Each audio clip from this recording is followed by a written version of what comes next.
everyone. Welcome once again to Star Wars Discussions. I am Captain Logan. And I'm Dan. Dan, I think before we jump into today's episode, since we have actually like a platform now, a place to talk about Star Wars, we should talk about the big news that came out today. Oh yeah, they announced the title of 7, didn't they? Yes, they did. Yeah. So, what do you think of that? Well, it's interesting. I mean, I have a feeling that the Awakening will, be referring to the Jedi Order coming about again in some capacity. Yeah. That's kind of what it sounds like. I mean, other than that, it's just kind of a funny title. Like I saw a lot of people on the internet saying, like, I didn't know the Force was asleep, and That's the first thing I said. I didn't know it was asleep. I'm pretty sure at the end of 6, there's people using the Force. Yeah, I mean, Did it'll be it fall really. asleep after that? Yeah, I mean, I guess. Yeah, I mean, it is a really Well, easy title to make fun of, but I also don't want to. I mean, I don't want to just assume it's going to make no sense and be silly. Like it might make perfect sense, and it certainly, at least within the context of Star Wars, sounds like another throwback title to adventure serials, right? Like it's still within that mold. it does definitely. I like the sound of it, and the prevailing rumor right now, and of course, the rumor mill for this movie has been out of control. So you have to take everything is with a grain of salt. So the prevailing rumor is that Luke Skywalker got so powerful in between the events of Return of the Jedi and now that he's went into exile and doesn't want to follow his father's path and like using the power that he has to shape the galaxy in the way that he wants it to because he's worried that he'll fall down to the dark side just like his father did. So he just kind of like lives as a hermit, sort of like Yoda did, which would be potentially interesting. And then the dark side reemerges and that forces him to get involved. So I mean, would not be surprised if that's not exactly what they do. yeah, and if I know you can't trust rumors or whatever, but that sounds less like a rumor and more like just a really good prediction. yeah, Because I mean, one thing to consider is we already have seen pictures of him with the beard. So we know they're doing something Obi-Wan-ish with him. There's no other reason he'd have a beard that looks like that. right. And before we ever had Episode 7, before we even knew it was going to happen, I always thought the thing you would do with Episode 7 is you would put him in that same kind of role. So yeah, that just sounds like a really good prediction to me. It sounds like an interesting story idea too. Um, Yeah, I agree. and I'm hoping because the legacy of Vader is going to somehow be involved because you sent me concept art that was leaked from the movie, and there's a guy with Vader's helmet, and it says "Grave Robber" under the picture. So the legacy of Vader is still going to hang heavily over this movie. So I would not be surprised if that's kind of Luke's main conflict, and him trying to shy away from the power that Vader wielded, and someone else trying to attain it. That's a really potentially interesting character parallel between Luke and the villain. Yeah, I agree with you, and I don't want to take this too far outside of the realm of having Vader's presence still be felt as just a really good story idea. But from a filmmaking perspective and a studio perspective, let's not forget all the merchandising dollars that are in Darth Vader. Yeah, I mean, you would be crazy not to do something in that movie that allows you to make thousands and thousands more Darth Vader toys. that is very true. He is the most iconic film villain of all time, after Yeah, all. I mean that's what they did with 3. You see air quotes Darth Vader for 5.5 seconds in that movie, and he's got and they made like action figure upon action figure. Oh yeah, I mean that's what they sold the movie on. All of the promotional stuff was all Darth Vader everywhere, all the time. Uh, And I'm not complaining if because people love Darth Vader, and if they make more cool stuff of him, that's great. I mean, you know what I mean? Like that's totally fine. yeah, Um, exactly. but I'm just saying that like yeah, of course they're doing something with the legacy of Vader in there, and just the idea of here's what's really cool about this. Not knowing before if we were ever going to see in Episode 7, there is still stuff to pay off from the original trilogy. Oh yes, of course. When you look at Luke Skywalker in the cave with Yoda, I mean, like on Dagobah, and that and like that fear of I'm going to turn into my father, and his face behind that mask. The very best thing in my mind you could possibly do with this movie is play with the notion that either that's still possible, or like wherever Luke Skywalker went in his life was because he wanted to make sure that didn't happen. Right. I mean, look at the position Luke's left in at the end of Return of the Jedi. Like the regime that he's been fighting to establish throughout the original trilogy is realized. They form a republic at the end, and what we know from the original trilogy is like that's not an incorruptible system, and as we know in our real life, that's a system that's not incorruptible. So Luke probably would have wanted to remove himself as much as possible from the governance of it. He probably wouldn't want to be too involved, I would imagine. Yeah, absolutely. Yeah, absolutely. I'm hoping that it's not like oversimplified with some really easy plot point of somebody he loved died, so he just ran off and hid Yeah, or I hope something. so too. I hope they don't go there. I just feel like there's plenty of stuff in his character already where you could, if not like, I mean, you don't have to make it mega brooding, or you could potentially make it somewhat brooding and still make us buy into it and feel for him. I mean, like, I think Luke Skywalker can be both a heroic and a tragic character simultaneously. Or maybe he's tragic for a minute and then he gets to have his last hurrah or something. I think so too. And I mean, it's not just with Luke that there's things left to pay off too. Like Leia literally gets the revelation that she's related to Luke pretty close to the end of Return of the Jedi. That relationship between the two of them is going to be really interesting to see what happened. I mean, obviously they're still going to be close, but it'll be interesting to see like, did Luke train Leia? Because obviously she's force sensitive too. Yeah. Um, Or what if? I mean, I'm wondering what they're gonna do to make all those years in the interim make sense for us to have not seen. that's true. Yeah. What I mean is like what exactly is the impetus, like obviously there's going to be a very different status quo. You've got so many years between 6 and 7, but it makes me wonder how much relationship stuff they're going to have given them in between that they might explore in other movies or another material, because we know they're going to start doing like a movie a year, and we don't really know what they're going to do timeline wise. Are they all going to be prequels? Are they going to be or some of them going to be in sequence? What exactly are they going to be? I could see them going in a direction of maybe for some reason Luke left shortly after 6 for some reason, and hardly anybody's talked to him since then. Yeah, that would be interesting. I mean, What if they did that? I mean, I'm with you. I would much rather Leia be like a, badass Jedi Knight or something, and like trained by her brother or whatever. But I could also see them going that direction. yeah, that's true. I mean, this could be the movie that motivates Luke to form a Jedi Order in the first place. Because, like, if Yeah. you think about it, like he was trained by like the remnants, like two people, really. How could he have any idea how to start a school to teach people stuff? Like being a student and being the person that teaches other people, as that's one of the main between Kanan and Ezra in the series is he learned how to do some of these things, but teaching someone is infinitely more difficult. It's a whole new struggle for Luke to go through. So And I imagine that's what he'll be grappling with, and will be kind of the resolution of the movie potentially. Yeah, and I just feel like there's so many possibilities. I mean, the one nice thing about not being tied to expanded universe, and I know a lot of people love that stuff and are sad that it's gone, but we have no idea. I mean, they could do anything they wanted to at this point. But you really hope it's good, and I'm not saying that they couldn't have made a good movie and still kept that stuff in there. But I'm just saying that like it is for me anyway, being somewhat of an outsider, not a giant Star Wars fan. I don't want to step on anybody's toes. I'm kind of excited to have no idea what I'm walking into. What if, Dan, he was like Xavier from Days of Future Past, where he actually tried to start a Jedi Academy years ago, and it didn't work for some reason? That would be interesting. Like Luke created the villain that we see at the beginning of the movie, and that's why. Yeah, that would be interesting. And maybe that's his Magneto or something.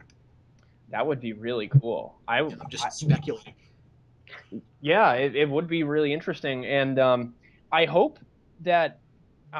since Rebels is kind of a prequel to the original trilogy, that I hope these characters don't go away, and like I would be really happy if we saw someone from this series in Seven in some capacity.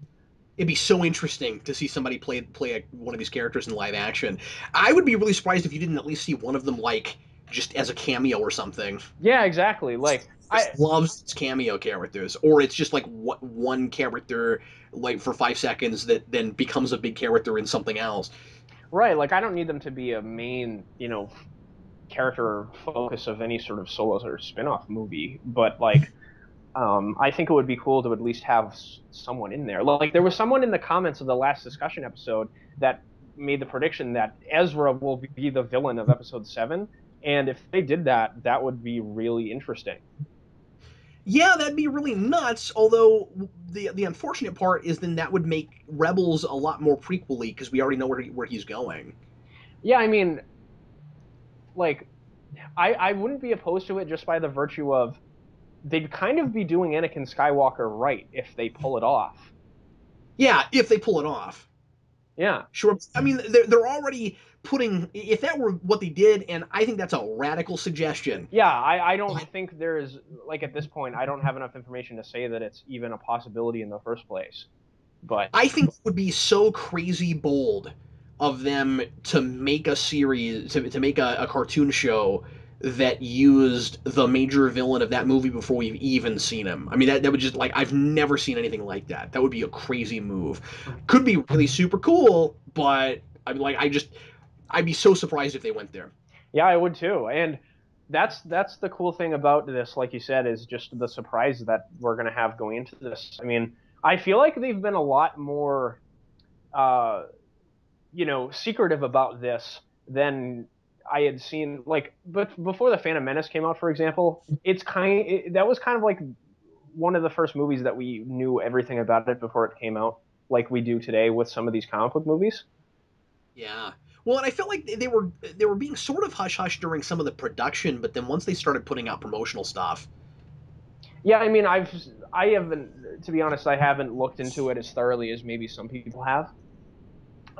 So maybe I just somehow missed it, but I don't know a whole lot about like the plot of the movie and stuff. Like, oh no, they're not telling us much at all right now, and I'm hoping, and would be very surprised if they didn't, that they'll keep it to their close to their vest. What it looks like is that they're trying to do things a lot more like they were done originally, mhm. and they're just not telling us too much. I mean, like the original movie, they didn't even know how well it was going to go, so they weren't that worried about spoilers and stuff. But at the same time, obviously it being 79 and everything, like there was like a trailer or two, Yeah, exactly. and people just didn't even know what they were getting themselves into. And so I guess what I'm saying is not so much like they were super hush hush back then. I'm just saying, like, I think that what Abrams is trying to do with this is recreate as much of the feeling of this like new fresh thing that nobody knows what they're getting as possible with something as well known and super uber popular as Star Wars. Yeah, and I hope he's able to pull it off. Like, I hope there's no major leaks. It's getting positive buzz, at least from the people that are in the movie. Like, shooting wrapped like a week ago or a couple days ago or Yeah. something. I don't know exactly when it happened. But I heard that shooting had wrapped, and Anthony Daniels, the guy who plays C-3PO, put out a tweet and said, when Star Wars 7 comes out, people are going to be saying that Empire Strikes Back is no longer the greatest sequel in the history of film. That's a bold thing to say, and I always hesitate to get real excited when actors say things because they're in the movie and they're really close to it, and sometimes they're just trying to create hype for it. But Right. then when it's something like that, he he doesn't have any good reason not to just say what he thinks. So Yeah, exactly. yeah, so I don't know that coming from him. Like if it was coming from one of the new stars, it'd be like, yeah, you're gonna say whatever you think you need to get people to go see your movie.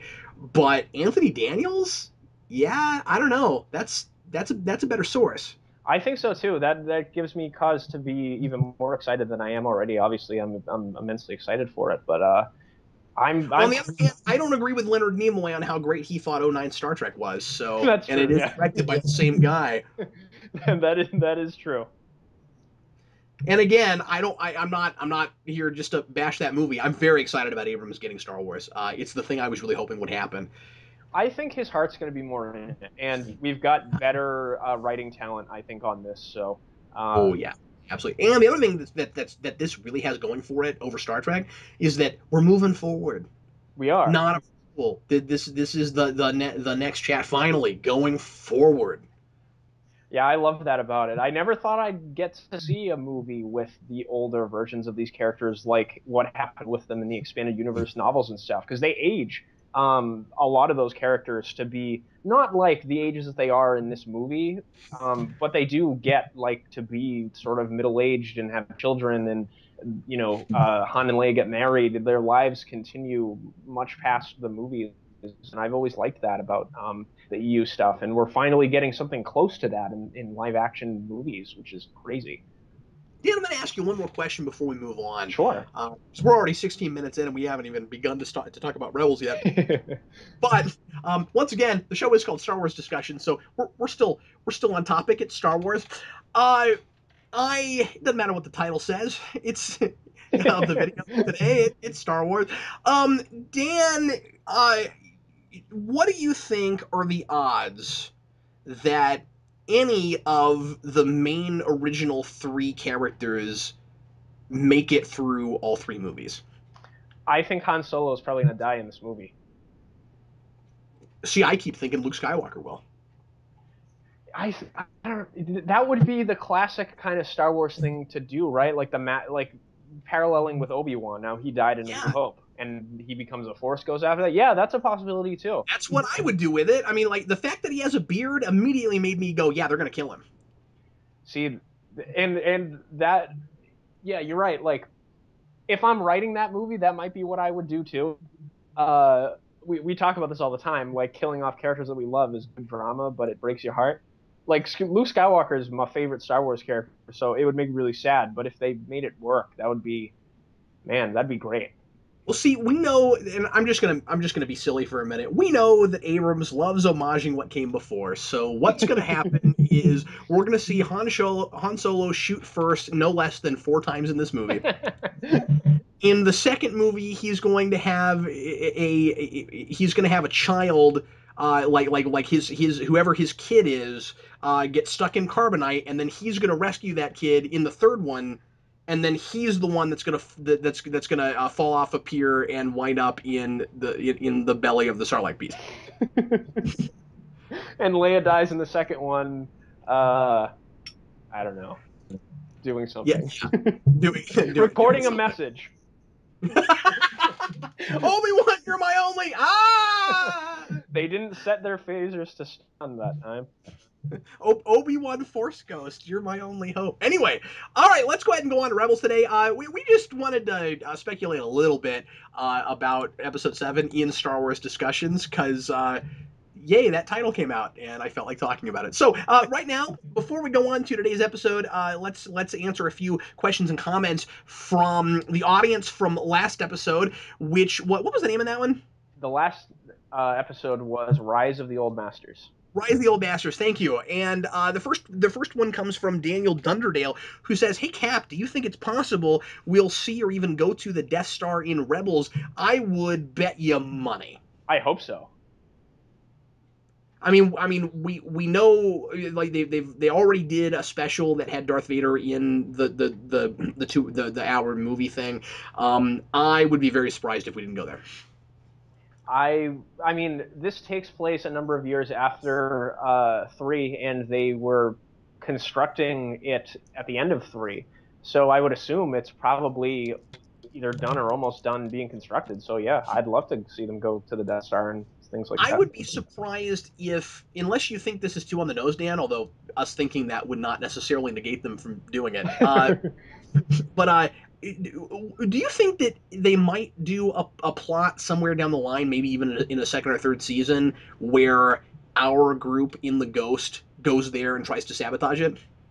That would be interesting. I mean, I felt like this episode was very homagey to the Death Star stuff from 4. Yeah, and also naturally all of the disguise stuff in that movie. Yeah, that's what I'm saying. Like when they're in the stormtrooper costumes walking Oh around. yeah, okay, we're talking about the same Yeah, thing. yeah. Yeah, yeah. No, nobody got thrown into a garbage chute, Flyboy, but No, they didn't. Johnny Torch says, I enjoyed this episode more than last week. The Inquisitor was pretty cool. I like Kanan's struggle with his feeling of inadequacy. I guess my biggest gripe is how this group is not even close to a functioning family. I mean, I really don't see why Ezra wants to stick with them. Half the time they regard him as an annoyance, while the other half the time they see him as a means to an end. Hera is the only character who seems somewhat empathetic, but she's been completely underutilized up till now. I can see why you say that. I think it depends on the episode. I don't know. I think by the end of the last episode, Kanan and him have a pretty good relationship, and especially in this episode, he doesn't want to admit that he cares about him as much as he does in here. You can tell.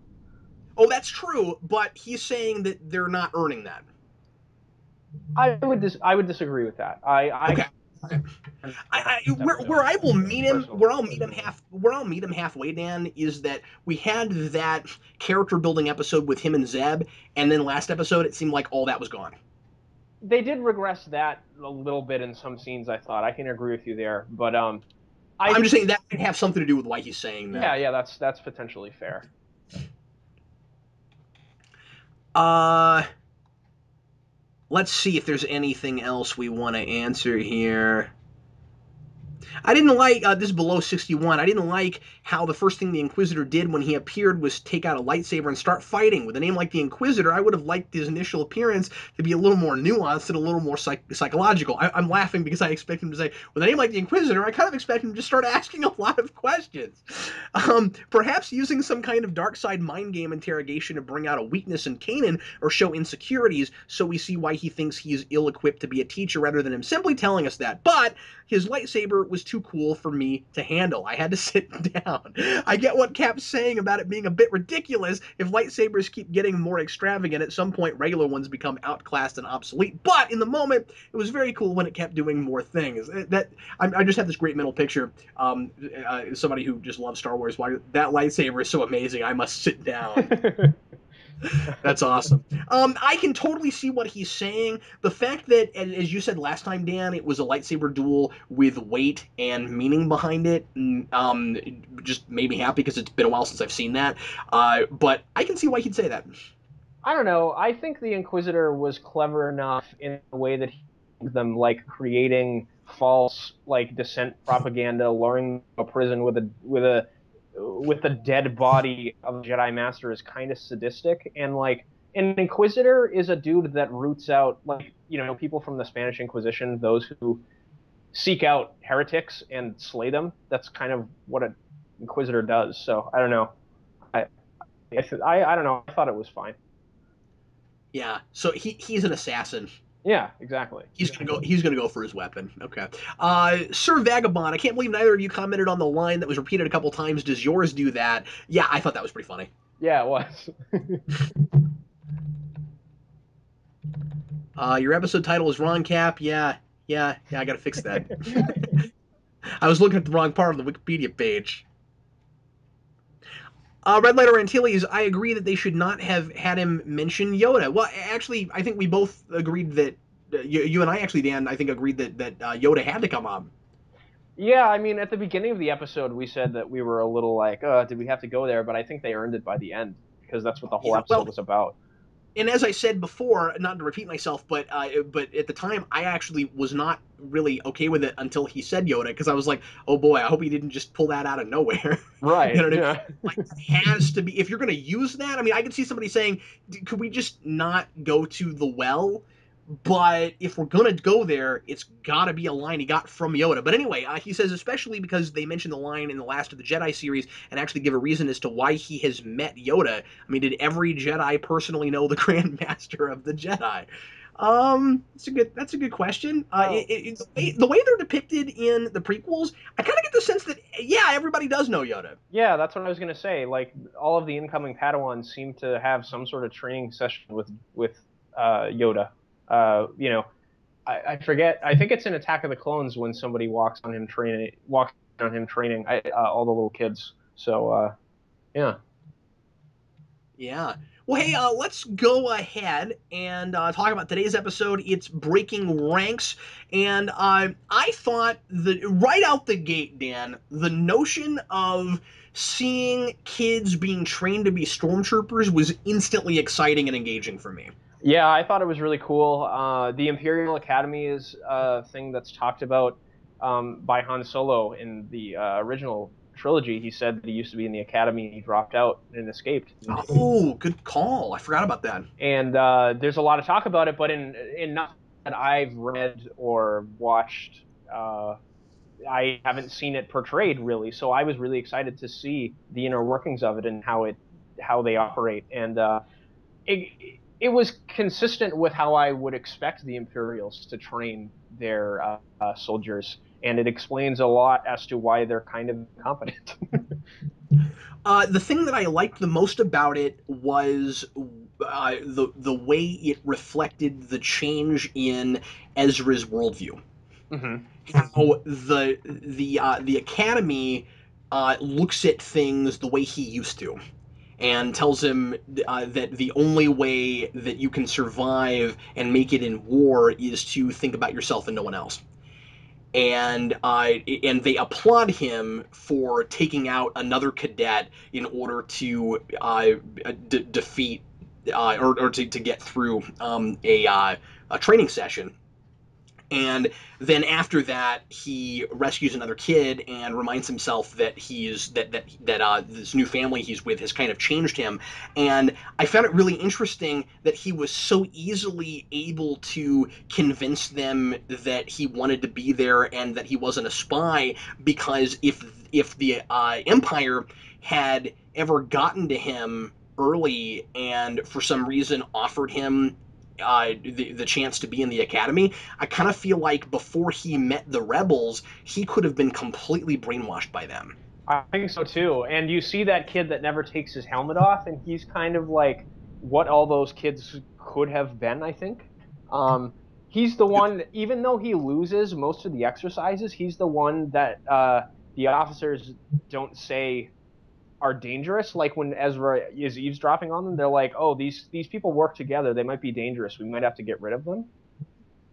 Yeah, that guy's just a drone that follows orders, and it's also pretty hilarious too because they're cool with that kid even though he doesn't have any skills because he just follows orders, and that's what like every stormtrooper in the show is like. Exactly. That's why They do they're what so they're incompetent. Yeah, like I felt like this episode might have actually subtly, and we might just be reading too far into it. I don't know, but I wonder if this episode isn't subtly making a case for why stormtroopers should be incompetent. Yeah, I think I was thinking that the whole episode. So I don't know. I don't think we're reading too far into it because the episode, the crux of the thematic stuff is all about teamwork is better in most instances. Like helping each other out is better than staunch individualism where you only care about your own self-interest. Yeah, and the stormtroopers never work together. Even when you get like we see at the end, and like usually I would just make fun of this. This was my that's so stormtrooper moment, but like usually I would just like make fun of that and be like, oh man, you got these four stormtroopers that are just standing there getting picked off by Zeb. They're not even trying. But what if the idea is that they've been turned into automatons? They're part of this system. They've given up. They have no kind of aspirations of any kind because they probably don't like the Empire, but they know that but they think that they're doomed and that they're stuck in this horrible situation, and the best they can possibly do is work for the Empire and do whatever it is that they're told. And so like they've just given up. They're not even living anymore. They're basically just machines, and they're as bad or worse at things as the easy to pick off robots we had in the prequels. Yeah, and that kid that Ezra is initially friends with, not The Zare. redheaded, the Yeah, redheaded. he kind of talks about that. He's like, well, it's only me and my mom. I don't really have any other options at this point. I could join the Empire, get a cushy job, and be all set for the rest of my life potentially if I don't get killed for being completely incompetent. But he brings that up and that's discussed. And Ezra's like, well, do you really think this is the best you can do? Like these people don't believe in you. Like they're just using you as a tool, a means to an end. you're just you know, all of the stormtroopers are referred to as numbers. Like TK421 is the one that you know, has the that I think Luke has the helmet of in A New Hope. So I like that they brought all that kind of stuff up and discussed it because it's true. Yeah, I mean, I got the sense that they made that like all these really challenging uh, games and things that they're having to go through was less about making sure that they're good enough to be stormtroopers and more about just making sure that they'll do whatever they're told. Like, like it almost seemed like they were conditioning them to not work together. That's exactly what it was. I think. Uh, Uh, I also thought it was really interesting that the kid that ends up helping, I think Leonis, the kid that ends up helping Ezra get the thing that he's going after, is real quick to switch sides on both counts. Okay, I don't like the Empire. Nobody likes the Empire. And he sees a chance to kind of stick it to them. But then at the end, he kind of sees which way the wind is blowing. And I thought him going with the Inquisitor was really super sad because I kind of liked him. Okay, and I like at first I guess there's a part of me that like doesn't want to buy it just because I don't want that kid to go dark. But then like what's he gonna do? It's either that or probably just get killed. So like what do you do? And I'm sure he comes back. I think he's And yeah. I really like the idea of this is where Ezra probably would have gone, or at least could have gone if circumstances were right, if it weren't for the rebels. So I think we're kind of see him become Dark Ezra. I think we will, and I don't. It'll be even more tragic because I don't think it's the he sees where the wind is blowing kind of thing. Because his sister was kidnapped by the Empire, and that's why he says he stays and lets them I go. missed that line. Yes. Okay. Yep, I missed that. All right. Well, okay, so doesn't see where the wind is blowing, but just does what he has to. Yeah. Exactly. So Yeah. he does what he does what he feels like he has to kind of bring his family back together. And what if he gets corrupted by the dark side? Oh no, that's even more tragic. Yeah. And that was one of my favorite things, where the Inquisitor, you can tell that he sort of knows what actually happened, because Hmm. if you're force sensitive like that, you can tell when people are lying pretty easily. You know, if you're just a savvy human being, you can tell if someone's lying, let alone if you're force sensitive, right? Let's talk about some little random things. The pit instantly looked like a video game level. Yeah, that's one of the things I wrote down for my best moment. It's real life Mega Man. You jump around and shoot things with a laser gun. Yep. If they put out like a flash game or something, I don't know if flash games are still a thing. If they put up a some kind of like play in a window game for this show, like on Disney XD or whatever, they should totally just have that be the game. That would be Like awesome. you're just platforming. Because yeah, it cracked me up. They were just they're platforming. I also got a slight like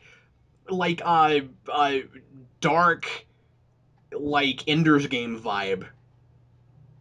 Yeah, Reminded me a little bit of that, except like almost backwards. I've never read or seen the Ender Game stuff, so I. Oh, okay.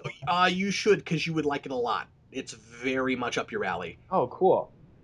So It's like, all battle strategy and conditioning kids to fight your wars for you and stuff. And I was reminded of this, except that they had better reasons for doing it in that. Yeah, yeah, like they weren't they weren't straight up evil bad guys. right, right. It's not as black and white in Ender's Game. No, no, not at all. Um, Callus is back. I think this is the first time we've seen Callus since the beginning, I like seeing Callus. I like seeing both the villains in the or same since episode. or something. I think maybe he was in the third episode. I forget, but anyway. Yeah, it was good to see him and his sideburns back. Yeah, those Callus sideburns, man. He's got crazy mutton chops going on. Um, Yeah, I liked seeing him. He didn't get all that much to do, and I think that was fine. I mean, it was mainly about the kids, and I liked the two cadets that were introduced here, and I was hoping that one of them would permanently kind of join the cast of the show, and I think Leonis will, like we had talked about. I don't think we'll see the other kid again. Yeah, I don't think we'll either. Or if we do, it'll be a while and he won't be a major character. I like that Leonis is probably going to come back, and in the interesting capacity he'll return in. I'm glad that this wasn't like a rescue somebody from the Board Collective kind of episode. I'm glad that we didn't like grab a kid and bring him back to the ship, and we're just going to have all these kids running around the ship. Yeah. I would not have wanted that. Ezra's enough. Like, let's Right. not have more teenagers on this ship. Yeah, I think it's cool that we're setting up an antagonist for Kanan and for Ezra at the same Like, time. yeah, they'll both get their own arch nemesis. That'll be really interesting, and I wonder if everybody on the show will get their own arch nemesis. it makes you wonder who Callus is. Oh wait, that Callus is the guy that killed all of Zeb's people. So yeah, maybe they're. Oh, okay. So Zeb's already got his arch nemesis. They'll probably play that up sort of like a Guardians of the Galaxy Drax thing. That guy they stunned in the walker, totally Hera's arch nemesis. I wanted to know why it took, and this was kind of my one kind of plot question. Why does it take Ezra weeks to finally try to get the decoder? Probably. Was there any explanation? Because I couldn't decide if all they had to say was that for some reason he wasn't allowed on that level until then Well, of the ship. they do say that. Oh, do they? I missed it. Okay. Yeah. You have to place within the top 3 of the games to get access to like the like higher levels of Imperial clearance in that area. That explains it then. I mean, because he couldn't. There was no way he could get there then. Right. That's why they were so intent on winning every time, and that's why they were like those 3 guys specifically needed to win to get in the walker and everything. But it didn't. See, I missed all that. I thought they were just trying. Well, the Walker thing, yeah, but like before that, I thought he was just trying to win so that he would stay in the ranks so that he could eventually get to that thing. But I missed the line where he wasn't allowed to be in that close to that room. Yes, that's what it was. All right, well, there we go. That makes sense. I thought it was a really tight episode, Dan. I thought it was really good. Yeah, I mean, I do have a worse moment, which is kind of a little nitpick, but we'll. Oh yeah, so do I. But it's really minor. Well, let's go ahead and go there then. What was your favorite moment, Dan? My favorite moment was I talked about it being real life Mega Man, but I also really liked the scene at the end with the Inquisitor because I like where that's potentially going. I like that they left us on a cliffhanger. It makes me want to come back and watch next week. Not that I wouldn't have anyway, because we're doing a discussion show and I like the show. But I was a little bit more excited than I had been. Before and since the first episode, the pilot, where I was like, yeah, I really like this show. So I'm already seeing the show start to get away from we've got to do like we got to make up reasons to have character building episodes and start actually just going on missions and doing stuff. I like that this is one of those standalone episodes where we just go on a mission, but then it establishes a major plot point for the crux of the overarching story. And I'm expecting it to do more of that kind of thing. yeah, and you gotta wonder like how long these rebels are gonna be able to sustain this operation by themselves because they are like the Inquisitor already has like 2 of them identified, and if the Empire like keeps letting them like infiltrate their ranks, they kind of deserve to be taken down. That's a really good point. Yeah, I mean, you're right. When you get to the end of this, and he's like, yeah, I know these people. This is bad. We're not looking good right now. That we somehow allowed this to happen. I kind of feel like we're not going to have a lot more let's pretend to be somebody in the Empire kinds of episodes. And They were just stupid to try that too much. right, or at least they might try again to infiltrate an Imperial facility, and it goes horribly wrong, like it did when they tried to rescue the Jedi Master. Yeah. Well, and what's cool is they so far smartly they don't let them exactly win every time because I mean they just can. Yeah, exactly. I mean, And that's why I'm hoping that they do something like later on. Maybe if they build their ranks up, where like we still have our ghost ship, but then there's maybe like other factions of the rebels that are connected to. I still think they'll go there eventually, and it'd be cool if like we pool all our resources and tried to do the episode 4 thing, but totally fail. that would be awesome. I would love to see that, where like they go do the almost the exact same thing, And maybe they even try to blow up the Death Star in some other way, or they try to do it from the inside instead of from the outside. That would be cool. And then they just completely lose, and maybe like they bring an army of like 40 people and they lose like 25 of them or something. Oh man, that'd be crazy. That would be I mean, awesome. that's the kind of thing I would love to see this show eventually allow itself to do. Yeah, I mean, I wouldn't be surprised if we see characters like Mon Mothma and Admiral Akbar and stuff in here before they're kind of as before they're prominent leaders of the Well, rebellion in here. it'd be cool to know what they were doing before. Yeah, exactly. I mean, like, I'm sure Akbar's not an admiral right now. He's going to be an admiral with the rebellion, so he's probably something else Akbar. Maybe he's like sous chef Akbar. I'd love to see more of Senator Organa too. That would be cool. Maybe he's Postmaster General Akbar. If you give Akbar like a menial, mundane job, that would be the funniest thing ever. I'd love to see that. He's tossing pizzas. Yeah, just anything. It'd be fantastic. My favorite moment was also with the Inquisitor at the end. I did not exactly see that coming, and was excited that this was not just a complete standalone episode. That it's setting up very interesting things to come potentially. What was your nitpicky worst moment, Dan? There is no security cameras in an Imperial high-ranking agent's office. It's a really good point you're making right now. Yep. I just wondered, like, it wasn't like they went into the office and like took the object successfully once. Like Ezra goes in there, takes the object out, and he stops, puts it back, and then leaves. You gotta wonder, did the Imperials have no security whatsoever in this high-ranking intelligence officer's headquarters where there's potentially like really sensitive information? Yeah, you're absolutely right.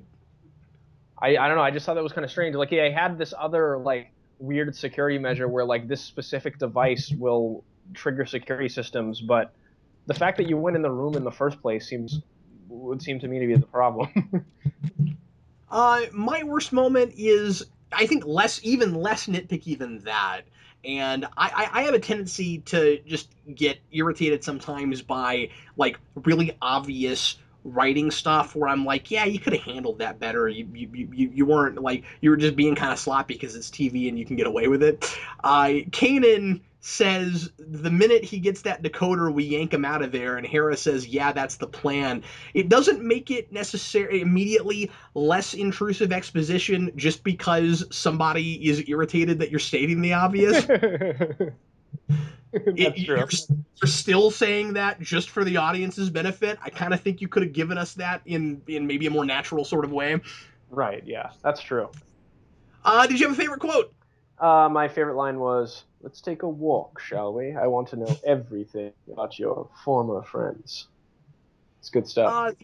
The sum up the episode quote was clearly, there is no friendship in war. Mm-hmm. And I like that a lot because, like I said, I was really kind of latching on to the change in Ezra's worldview that's already happened, and that he totally could have been one of these guys. Yeah, definitely, and that kind of ties into why I like. I'm sorry. Oh God, he's falling asleep. I really like. Dan. The Force Awakens. Yes, it is. I really liked the implications of the Inquisitor's line too, where like Leonis isn't allowed to be friends with these people anymore by the Inquisitor's standards now that he's like in his clutches. You know what I mean? Yeah. Like he fully intended to still be friends with these people because they helped him, and like he's trying to find his sister. But in a way, like he did kind of look out for his own individualistic goals in a way. It's all about his family. It's interesting. Yeah, that's true. But I mean that's his that. But also, if that's the initial motivation that's got him there in the first place, then you got to expect him to keep going with that. Otherwise, it was frugal. It was totally futile that he was even there in the first place. Right. Exactly. But exactly. Like. So I'm just saying that doesn't make him unsympathetic. No, that's what I was about to say. He's not unsympathetic, but the spark of the selfishness that could blossom inside him is there, right? Like the Inquisitor could play on that. He could be like, okay, this kid has a sympathetic but inherently selfish motivation. Yeah, Let's absolutely. let's Well, let's and take like that and in a work with it. way, when it's preying on desperation. Yeah, exactly. It's not just he's selfish so he could easily be straight to the dark side. It's everybody has that. If you put somebody in a really desperate situation and the one thing that's driving them, no matter how noble it is that clear, then you can totally manipulate them by preying on that. Right, and that's why the danger of falling to the dark side is always there for everyone. Yeah, absolutely. Because it's a fine line between this is the right thing to do and this is what I want, and sometimes you have to sacrifice it even when it's horrible. You have to sacrifice that thing you want even if it's saving someone else for the greater good. Yeah, exactly. It's good stuff. So Stormtrooper was Zeb and Sabine taken out. The four Stormtroopers at the end with almost no opposition whatsoever. One of them shoots off a couple of blasts and misses wildly, and they might as well have been like flamingos. It didn't matter. Pink lawn flamingos, yes. And then the second that's a Stormtrooper moment is just the kids that are shaping up to be great Stormtroopers, because you have those couple of kids wearing the stormtrooper masks that are wearing the cadet stormtrooper masks that are in the walker that are also taken out as easily as the four troopers at the end. Yeah, and that's the same kid. The one that gets taken out is the same one that they had been training with that whole time. So, Yep, he's gonna make it, Dan. and he's gonna he's gonna make it in the ranks. speaking of that scene, what I thought was cool, I think we might have talked about this. Me and you have definitely talked about this before. I don't know if it was in a recording or not. How I think it was on the commentary for episode 4, where we were talking about how the stormtroopers use the stun function on their blasters, and you never see that ever again in like anything. They Yeah. used it in here. I thought it was cool. Oh yeah. Awesome. Did you have any Star Warsy tidbits? Um, Not really. I could. Nothing new. I mean, like the architecture of the place they were in was clearly Death Star homage, and Yeah. they had the like mouse droids on the floor. Uh, it was very similar to that. And plus all of the stuff we talked about before, like them homaging the disguise parts of episode 4 with the kids, like, deceiving the Empire, going behind their backs and pretending to be part of their ranks when they're really not. That was all kind of there. But other than that, I didn't really notice too many things. You got any predictions or hopes we didn't talk about? My big one, obviously, Leonis is coming back. Yep, that was my big one. And the other one we kind of talked about before, it would be cool that one of the viewers brought up. It would be really cool to see one of these characters appear in 7. Well, let's go ahead and go on to our trivia questions for today. And Dan, what was yours from last time? What was the answer? Last week's question was, who was the first Dark Jedi to hold the title of Dark Lord of the Sith in the expanded universe continuity that I guess doesn't hold any water anymore, but we'll go with it. The answer was Ajunta Paul, the Sith Lord. Have you ever played Knights of the Old Republic, the video game? It was on the original Xbox and PC. I think it came out in like '03. It's a great game. I haven't. Interestingly, that was the game that you reviewed as your initial entry for Who Reviews the Reviewers. Yes, it is, and that's one of I forgot about that. And That game is the reason that I know you today, Dan. the circle is now complete. Oh, that was awesome. I'm glad I got to use that. Yeah, me too. But Ajunta Paul, you get to explore his tomb and talk to his ghost in that game on Korriban, which is really cool. And the exchange you have with him in that game is really interesting. That's why he's always kind of stuck out in my brain. So, Well, Dan, nobody sent me that. ah, Nobody that I saw sent me that. A few people tried to. I thought of other things. Seen It the Hedgehog said Marker Ragnos, but that wasn't right. And I got a couple other ones that were not that. Ragnos is also a very early Sith Lord, but he was not the first Dark Lord of the Sith. My question from last time was who trained uh, Kanan, and the correct answer. Sorry, I gotta get my notes out here. The correct answer was Depa Balaba, and nobody answered that on email that I saw. If I forgot to write it down, sorry about that. I went and looked and I didn't see anything. But a couple people in the comments listed it. Remember that if you want credit for your answer for answering first, you do have to go to geekvolution.com and click on the contact page and send us your answer. Dan, what's your trivia question for today, man? My trivia question for today is related to stormtroopers, since this was a heavily focused Imperial Academy kind of thing, training to be a stormtrooper. Sure was. Um, my question is, what is the name of the standard blaster rifle for stormtroopers? Can you say that one more time? You cut out a little bit. Oh, okay. Sorry. What is the name of the blaster rifle that is standard issue for stormtroopers? Okay. That's Dan's question. My question for this time, of course, is always from the episode. I thought this was really funny, and this is an easy one if you're watching the episode. Leonis creates a diversion by telling Callus he's ordered parts for what sort of familiar Star Wars vehicle? Haha, that's a reference I didn't mention. Good call. That too is a reference. I'm glad you didn't because I forgot to tell you that was my question. I'm glad you didn't ruin it this time. But anyway, so that's my question. What was the vehicle? And if you know the answer to either of our questions, as I said, go to geekvolution.com, click on the contact page, fill out the form there. Make sure that whatever name you put in there is the name that you'd like me to call you on on the video, and I will mention whoever gets one or both of those right next time. Dan, thanks for joining me. It was fun talking episode 7 and this episode with you. Definitely, and I can't wait for next week because it's going to be a great episode again, hopefully, anyway. Hopefully so. I thought you were gonna be like, cause I know what's coming in this episode. It's gonna be great. And now it's just like, cause I like the show. I hope it's good. I hope Wiseman wrote the next one too, because he wrote the past two, and I liked them a lot. Oh man, that was the most generic closing. Well, everybody, thanks again for listening. We'll see you next week. I am Captain Logan. And I am Generic Dan. We'll see you next time.